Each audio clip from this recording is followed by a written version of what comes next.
everyone, welcome to my channel all about biology and this is Jyoti Verma.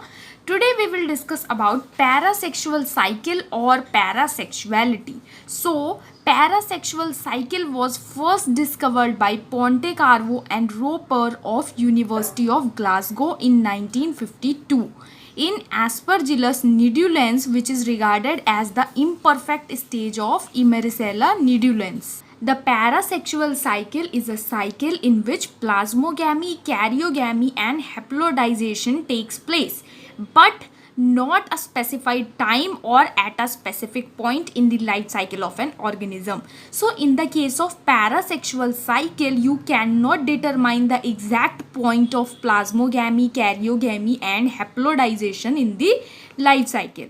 This type of life cycle is most commonly seen in the members of class Deuteromycetes, which is also called as Deuteromycotina.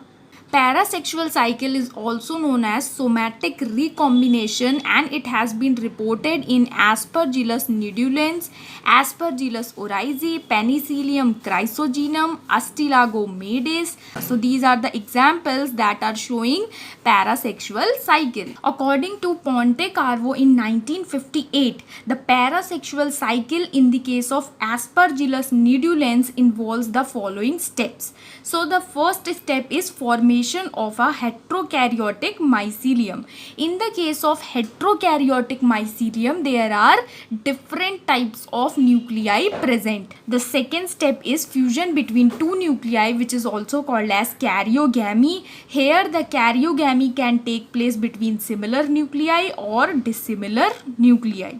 The third step is multiplication of the diploid nuclei, and during that multiplication, occasional mitotic crossing over may also take place.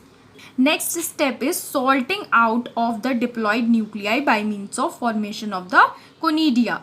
Sixth step is occasional haplodization of diploid nuclei. In this case, the diploid nuclei gets converted into a haploid nucleus. And the seventh step is salting of new haploid strains. In this case, the salting of new strains take place. So these are the 7 steps of the parasexual cycle.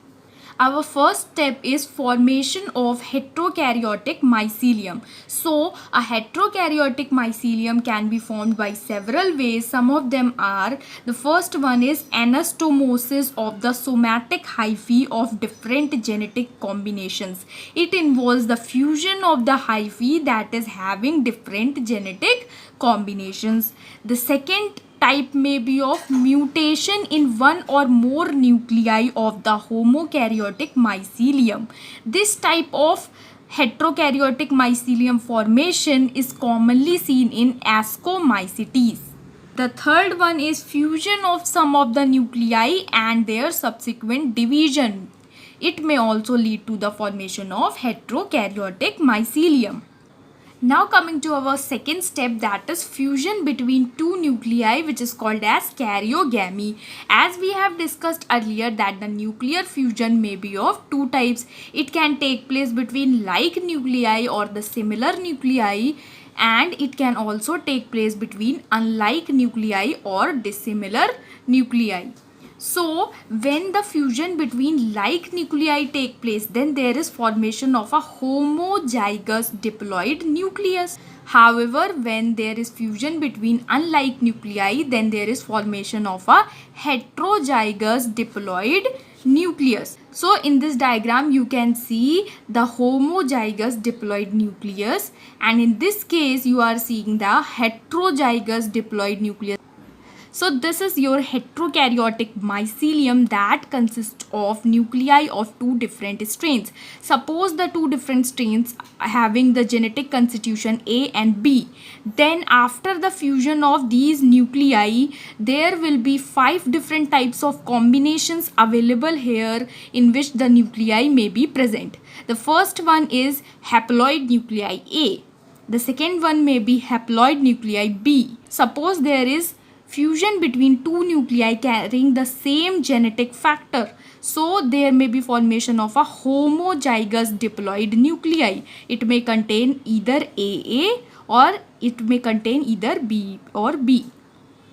However, there may be fusion of two different nuclei also that will lead to the formation of a heterozygous diploid nucleus that will contain the factor A and B. So these 5 different types of nuclei can be seen within this heterokaryotic mycelium, because all the nuclei will not fuse, only some of the nuclei will fuse. That's why you will get haploid nuclei also, you will get a homozygous diploid nuclei also, and you will get a heterozygous diploid nucleus. So there are 5 different types of nuclei that will be present in this type of heterokaryotic mycelium. Now coming to our third point, that is multiplication of diploid nuclei. So the above mentioned 5 types of nuclei that are present in the heterokaryotic mycelium will multiply at the same rate. So these are the 5 different types of nuclei, but the diploid nuclei are present in much smaller number than the haploid nuclei. So Ponte-Carvo in 1958 estimated a proportion of one diploid heterozygous nucleus to 1000 haploid nuclei. So in this case you can understand that how the number of diploid nucleus is less in comparison to the haploid nuclei. Next point is occasional mitotic crossing over. So during multiplication of the diploid nuclei, the mitotic crossing over may also take place, and this results in the formation of new gene combinations. In Aspergillus nidulans, mitotic crossing over occurs only rarely, with a frequency of 10 to the power minus 2 per nuclear divisions. However, in some fungi like in Penicillium, Chrysogenum and Aspergillus niger, it is more frequent, and thus indicating the importance of parasexual cycle in the evolution of new strains. So, during the multiplication process, the diploid nuclei may undergo certain mitotic crossover, due to which new strains having new genetic combinations may be formed. In the case of Aspergillus nidulans, the chances of mitotic crossing over are less. However, in the case of Penicillium, Chrysogenum and Aspergillus niger, the chances are more. After the multiplication of the diploid nuclei and its mitotic crossing over, there is salting of the diploid nuclei. So, in those fungi which produce uninucleate conidia, salting out of the diploid nucleus occurs by their incorporation into the conidia, which germinate to produce a diploid mycelium. So, the conidia of diploid strains are somewhat larger than those of the haploid strains. So, in this case, what is happening? If some fungi is forming a conidia, then in such a situation, the diploid nucleus will enter in that conidia, and when that conidia will germinate, it will give rise to a diploid mycelium. Next step is occasional haplodization of the diploid nuclei. So in such a situation, what happens? Occasionally some hyphae of the diploid mycelium forms haploid conidia, which form haploid mycelia on germination. So the formation of haploid conidia by a diploid mycelium indicates that haplodization occurs in some diploid nuclei. So when the diploid mycelium was formed, then in some of the nuclei haplodization may have been taken place, due to which some of the nuclei may be converted into haploid form. So the next step is sorting of new haploid strains. So new haploid strains are sorted out by the incorporation of haploid nuclei in the uninucleate conidia. Some of these haploid strains are genotypically different from their parent because of mitotic recombinations. After the operation of parasexual cycle, the following types of nuclei may occur. Haploid nuclei like those of parents, haploid nuclei with new genetic recombinations, diploid homozygous nuclei and diploid heterozygous nuclei.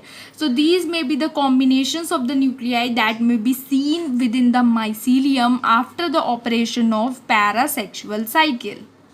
So this is diagrammatic representation of the parasexual cycle. In this case, you will be able to see two strains that are different in their genetic constitution. The first step here is the formation of a heterokaryotic mycelium, and as you all know that the heterokaryotic mycelium is a mycelium that consists of two different types of nuclei. Two or more different types of nuclei may be there. So the formation of a heterokaryotic mycelium may take place by various methods, as we have discussed earlier, that by means of anastomosis or mutation there may be the formation of heterokaryotic mycelium. So this is your heterokaryotic mycelium that consists of nuclei of both the strains. After that, there is step 2, that is the fusion of the nuclei. Here we are taking up the case of unlike nuclei fusion. So when unlike nuclei will fuse together, it will lead to the formation of heterozygous diploid nucleus. After the formation of this heterozygous diploid nucleus, there is step 3 and step 4 that involves the multiplication of this heterozygous diploid nucleus, and during the multiplication process there are chances of occasional mitotic crossing over that leads to the formation of new gene combinations. As in this case, you will be able to see that there are nuclei that are containing new gene combinations which are diploid in nature. So here the step number 5 is salting of diploid nucleus, and this salting may take place by the formation of conidia. As in this diagram you can see there is a chain of conidia formed. So this is your diploid conidia because it is having diploid nucleus, and these are the haploid conidia that are containing the haploid nucleus, because as I have told you earlier that not all the nuclei will fuse in this case. So there may be some of the haploid nucleus also present there that will lead to the formation of haploid conidia. So we will talk about this diploid conidia. When this diploid conidia will germinate, it will give rise to a diploid mycelia. So after the formation of this diploid mycelia, there is occasional haplodization of the diploid nuclei. So some of the nuclei which are diploid in nature may be converted into haploid form, and that process is called as haplodization. After that, there is step number 7, that is salting of new haploid strains. So the new haploid strains that are formed here may be salted out by the formation of conidia. So this is your parasexual cycle that consists of following 7 steps. So now we will understand the concept of parasexual cycle by this simplified diagram. In this diagram you can see that there are two hyphae that consist of two nuclei which are different in their genetic constitution. So there is fusion of hyphae taking place here, and after the fusion of hyphae there is the formation of a heterokaryotic mycelium in which there are two different types of nuclei present within the hyphae. After that there is fusion of the nuclei that we call as karyogamy. So here you can see that there is the formation of a heterozygous diploid nucleus after the karyogamy. After the formation of this heterozygous diploid nucleus, there is multiplication of this nucleus, and during the process of multiplication there are chances of occasional mitotic crossing over, due to which there is exchange of segment taking place and resulting into the formation of new strains of the nuclei. So in this picture you can see that there are patches of blue and red that are indicating the crossing over and development of new strains. After that, what will happen that this nuclei will undergo the process of haplodization, due to which there is loss in the chromosome number, and ultimately there is the formation of a haploid nuclei which is salted out through the conidia. So that is your parasexual cycle. Now coming to significance of parasexual cycle. So the first point here is it is important in industrial processes, as new and better strains of these fungi can be obtained through mutation in parasexual cycle. So by means of parasexual cycle, new strains can be obtained. Second point here is the strains of desirable characters can be developed through mitotic recombination. Third point is it is used in the analysis of genetic and physiological processes of perfect and imperfect fungi. Fourth point is the parasexual cycle has also been successfully employed in genetic control of pathogenicity and host range in several species of Fusarium. So that is all about for today. If you like the video, just subscribe to my channel for further updates. Thank you so much.